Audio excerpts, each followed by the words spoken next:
Bismillahirrahmanirrahim. Assalamualaikum warahmatullahi wabarakatuh.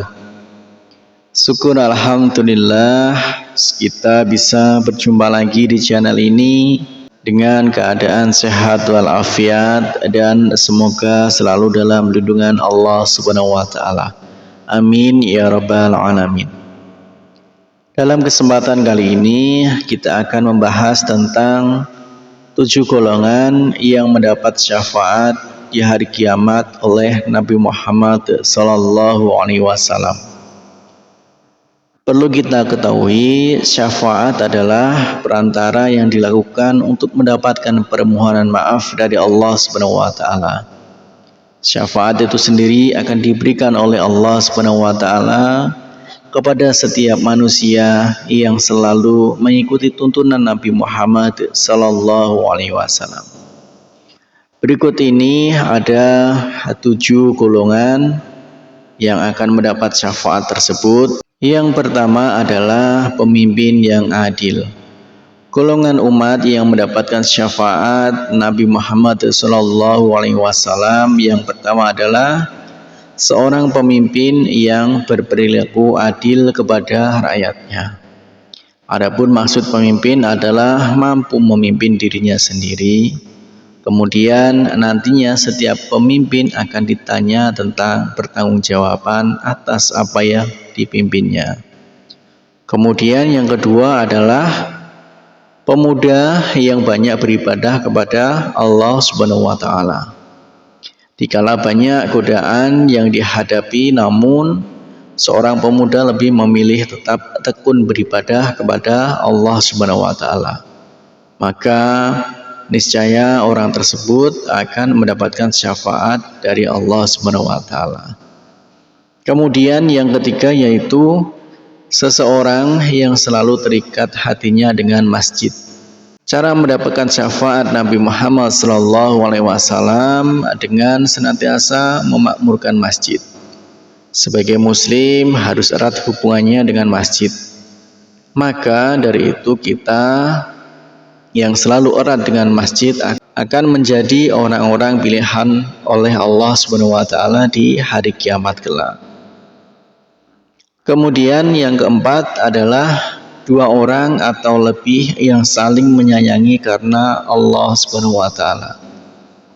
Ketika orang-orang yang berkumpul maupun berpisah itu semua karena Allah, lalu menjalin keakraban satu sama lain murni karena Allah Subhanahu wa taala.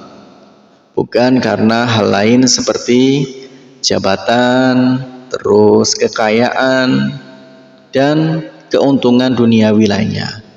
Maka Allah akan memberi syafaat di hari kiamat kepada orang-orang tersebut. Kemudian yang selanjutnya yaitu yang kelima adalah laki-laki yang diajak berzina oleh wanita namun menolaknya karena Allah Subhanahu wa taala. Umat yang mendapatkan syafaat Nabi Muhammad SAW di hari kiamat kelak adalah seseorang yang diajak berzina oleh seorang wanita, lalu laki-laki tersebut menolaknya karena takut atas kemurkaan Allah Subhanahu wa taala. Orang tersebut termasuk orang yang bermoral dan memiliki akhlak yang baik. Kemudian yang keenam adalah mereka yang bersedekah secara sembunyi-sembunyi. Hal yang dicontohkan oleh Abu Bakar As-Siddiq yakni mendata orang-orang yang membutuhkan makanan dan dia meninggalkan makanan tersebut di depan pintu pada malam hari, merupakan perilaku sedekah secara sembunyi-sembunyi. Umat muslim bisa mencontoh hal tersebut agar ketika bersedekah memiliki hati yang ikhlas. Jangan sampai tangan kiri atau orang lain kita mengetahui apa yang kita sedekahkan. Orang yang seperti itu kelak akan mendapatkan syafaat di hari kiamat oleh Allah Subhanahu wa taala. Lalu yang ketujuh yaitu seseorang yang mengingat Allah Subhanahu wa taala dalam kesendirian lalu mengalir air matanya.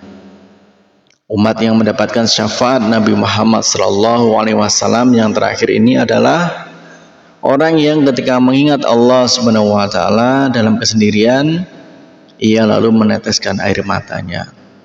Sebab ia yakin bahwasanya tempat sandaran yang paling utama oleh manusia hanyalah Allah Subhanahu wa taala. Itulah golongan umat yang mendapatkan syafaat Nabi Muhammad SAW. Semoga kita menjadi salah satu dari golongan umat yang akan mendapatkan syafaat tersebut. Amin, Allahumma amin. Harapan dan doa saya untuk saudaraku semua, semoga saudaraku semua diberikan kesehatan oleh Allah Subhanahu wa taala, dimudahkan segala urusan, dilapangkan rezekinya, diampuni segala dosanya. Amin ya rabbal alamin. Wassalamualaikum warahmatullahi wabarakatuh.